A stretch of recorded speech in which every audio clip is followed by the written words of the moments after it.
पानी का निकास तो कहीं से नहीं होगा ना, इसके निकास से तो नहीं है, यहाँ से नहीं होगा, इसके आगे से गटर लाइन पड़ा है।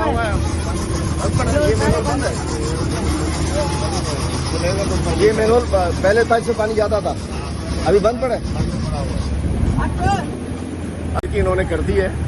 कराची शहर में मेन शाहराह बता रहे हैं भाई साहब, इधर इलाके में रहते हैं, पहले क्या था मैनुअल था इधर, इस वक्त ये देख लें सामने हसन स्क्वायर है बेटा, तो पानी देखें, ये बेचारे लोग किस तरीके से जा रहे हैं और अरबों रुपए इमरजेंसी फंड में रखे हुए हैं। मैं पूछना चाहता हूँ बिलावल से, ज्यादा बारिश आ गया, ज्यादा पानी आ गया, ये पानी में डूब मरो ना, इधर इस गटर के पानी में डूब मरो, कब्रों के अंदर पानी चला गया है, ये सामने लोग बेचारे परेशान है। मैं समझता हूँ कि सिंध गवर्नमेंट से हद से बाहर निकल गई है, नेवी को और फौज को बुला के इमरजेंसी लगानी चाहिए।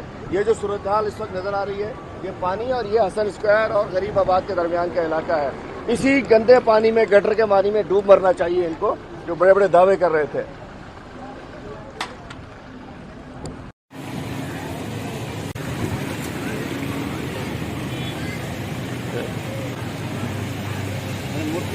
मुर्तजा वहाब से कहता हूँ कि इधर आओ, सिंध हुकूमत ने करोड़ों रुपए, अरबों रुपए जो इमरजेंसी फंड के लिए इधर आना चाहिए।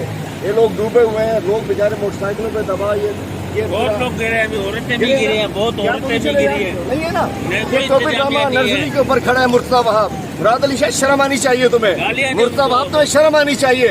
डूब मरो इस गटर के पानी के अंदर, डूब मरो इस गटर के पानी। बिलावल पानी आता नहीं है, पानी लेके आता है, तू देख हाल कराची का। ये हसन स्क्वायर है, ये रोड का क्या सूरत हाल है, इस गटर के अंदर डूब मरो।